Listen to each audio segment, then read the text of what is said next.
Morning, students. Today we will do the continuation of the chapter Constitution of India. We have done already the laws, importance of laws. In the importance of laws, we have done the different points. Point number 1 was regulates the civic life. Second, we have done for good governance. Third, we have done that it um, maintains law and order in the society, and the fourth one was there to curb the social evils. To curb the social evils. Now, according to that, social evils were present in our society. These were dowry and sati and many more, child marriage, and women were not allowed to go to school. Many were there. Widow remarriage was not was prohibited. So dowry, first we will see that government has passed Dowry Prohibition Act in 1961. So late, but still it was necessary because the boy's family was asking for the dowry, which the girl family was not able to give, and they were under the debt and so many problems they were facing in that. And if they were not able to give after the marriage, the boy's family was torturing and pressurizing the girl to bring the dowry, and if the girl was not able to bring, she was murdered or bothered to commit the suicide. That is why this Dowry Prohibition Act was passed. Second was there, that is liquor agitation. Liquor means sharab. So that is also a very bad social evil. So for that also the steps have been taken, and the people have done.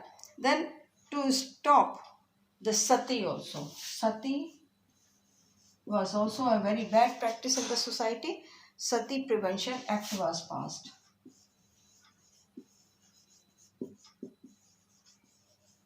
Sati Prevention Act was passed. Now, this act was passed in 1987. In 1987 it was passed. Now, why so late? Since the medieval period or before that also, the sati was prevailing in the society. What is sati? If a person dies, the wife of that man was committing the sati by sitting at the funeral pyre, by keeping the body of the husband in her lap and burned alive. So it was so much inhuman, but the people were not doing anything. Many were doing in the modern period when the Britishers were there. Raja Ram Mohan Rai, Dayanand Saraswati, many have done that, tried for the reforms, and government has made the laws also for that, but they were not effective after the independence. But in 1987, one incident took place in Deorala village of Rajasthan, that a lady Roop Kanwar commits sati after the death of her husband, and it was alarmed the whole society, shocked the whole society, and the people all over the India demanded for the law for that, and that law has been passed for that. Now let us continue laws and dissent.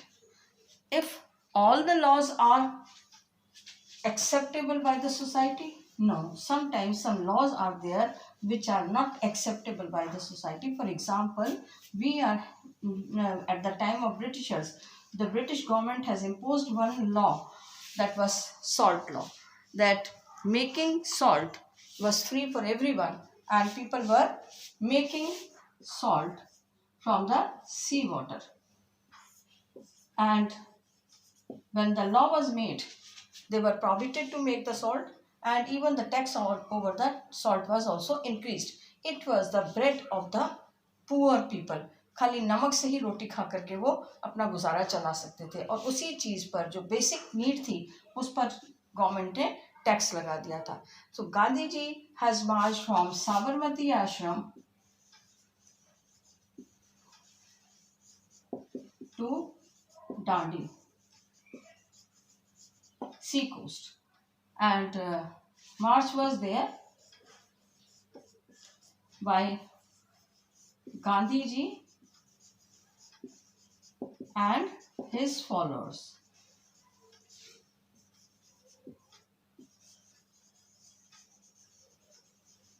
And after a long journey for 21 days, ultimately they reached at the sea coast and made the salt, and one pinch of salt he picked up in the hand and declared to break the salt law.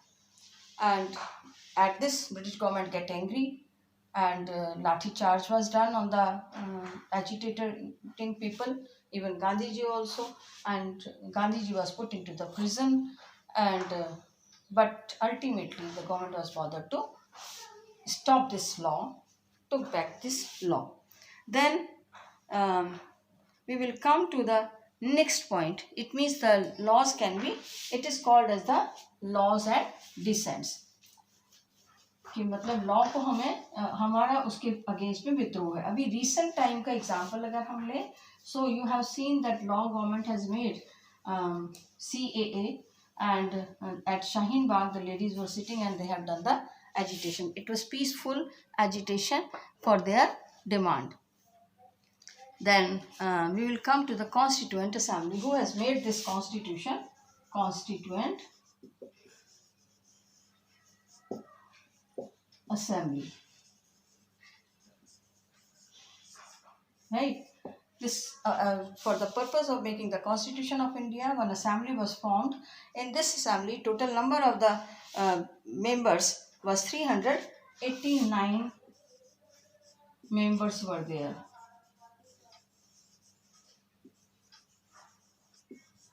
But after the partition of India, after partition, why the partition was there? Because Pakistan was also made. The number remained only 308. And the chairman of this Constituent Assembly was Dr. Rajendra Prasad.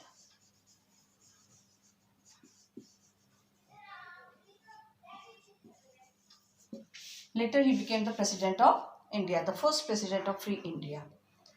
And this assembly, what this assembly has done, its work was to discuss the matter that how the constitution can be made. So this assembly has decided that one drafting committee must be there which will draft the constitution. So the drafting committee was made.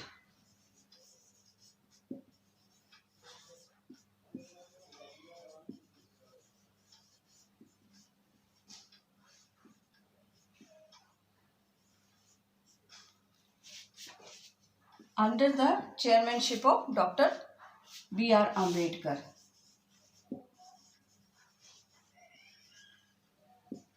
Dr. B.R. Ambedkar. Not only B.R. Ambedkar was there, some other prominent members were also there in that. For example, N. Gopalaswamy, Krishna Swamy Iyer, Sayyid Muhammad Sadudullah, and K.M. Munshi. These were also prominent members in this committee. They have made the draft for the constitution, and this draft was first time published on 20th February 1949. First time it was printed. Came forward the public for their concern, so they can discuss, they can find out whatever the things are there, they are willing to add in that, they can give their suggestions for the suggestion of the public. First draft was published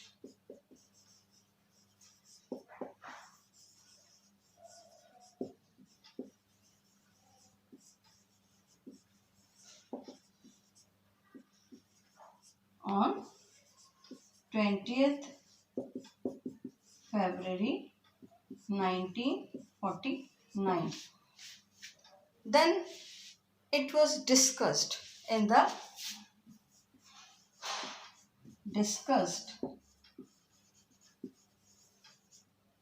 in detail in the Constituent Assembly, right? And it took 2 years, for 2 years, 11 months and 18 days. They discussed on each and every point very minutely over that, and then ultimately it was signed. And then signed by the president. Who was the president? Dr. Rajendra Prasad, the first president of Free India. And it became the constitution on, when it was signed, you can say it was signed on 26th November 1949.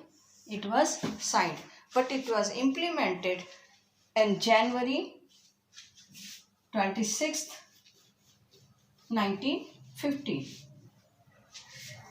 and ultimately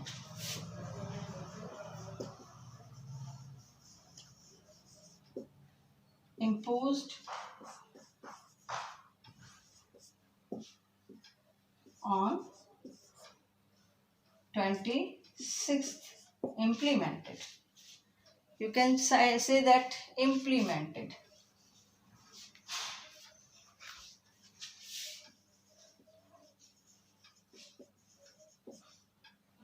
Rather, you can say implemented on 26th January 1950. Since then, the day is celebrated as Independence Day. Celebrated as the Republic Day.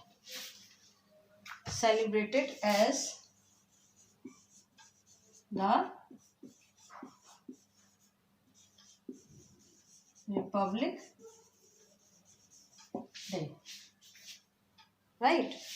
And this constitution has 12 bulky volumes.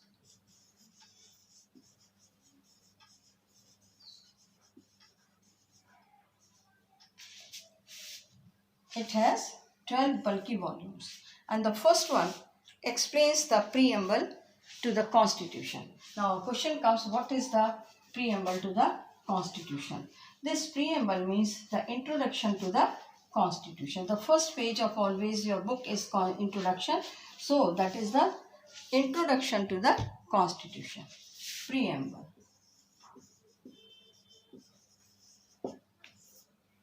It is the introduction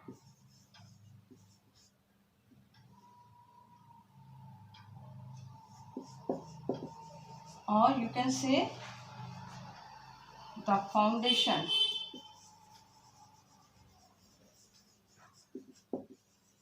to the constitution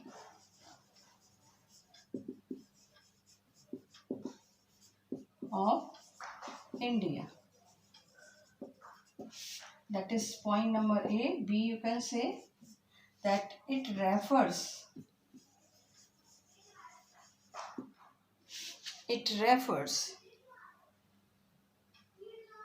India to be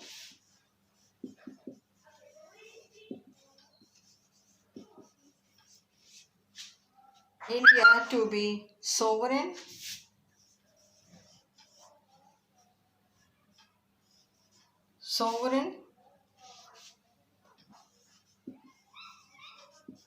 socialist and secular,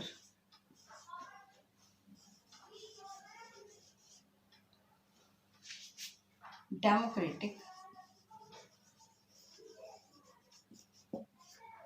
republic.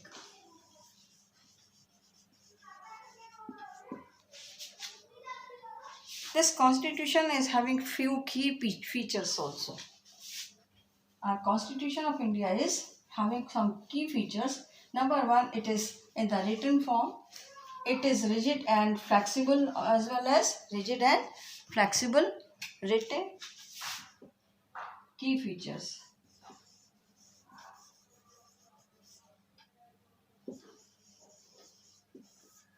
Number one, written. Number two, rigid as well as flexible. And third point, federalism. It explains that federalism. And number four, the most important point, that is parliamentary form.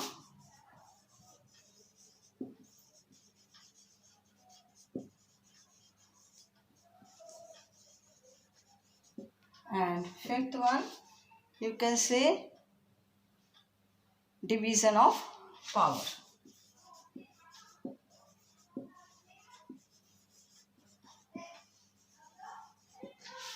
Right, written, it is written form. Rigid means nobody can change on the wish. Only flexible, because it can be changed. Any law which is needed to be changed can be changed through the Amendment Act. And federalism means the government we are having as two levels, central government and state level. Parliamentary form of system, it means we are having Lok Sabha and Rajya Sabha. And the power is divided into executive, legislature and judiciary. So no one is having, means all are having independent powers, and they cannot be interfere in that, and the public is there to watch, because it is a democratic government.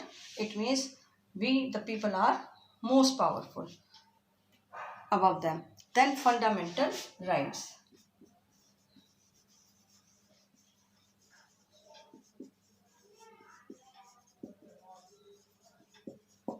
Constitution provides us the fundamental rights. The 6 main fundamental rights are: number 1, right to equality; number 2, right to freedom; number 3, right to preserve or follow our own religion of choice; and number 5, right against exploitation; then right, cultural and educational right; and then the sixth and most important right is that the right to constitutional remedies, according to which we can go to the court if anyone is trying to take our right, and it is by the law it can be recovered again. So with that, it means only we are having the rights? No, we are having some duties also. And the fundamental duties which are called, this is: respect the national flag and anthem, preserve the cultural heritage of the country, abide by the constitution and respect the ideas of the constitution framers, and provide the spirit of brotherhood, promote the spirit of brotherhood, maintain and preserve the public property such as rail, bus, roads and buildings. It is most important, because nowadays people do the agitation and first they destroy the public property. Then develop scientific temper, and the last one is to protect and conserve the natural environment. We are destroying the natural environment also along with that. India is secular country. It means there is no state religion, and everybody is free to, means the government has not declared any religion as the religion of the country. And need, why secularism? Because India, when it became free, it was a multi-religious country, and there was a chances that the different religion people may fight and try to overpower the other. So that is why secularism was adopted in our constitution. So thank you for this chapter. I hope so that you have understood it. If you have understood, if you like it, please like it and subscribe the channel. Thank you very much.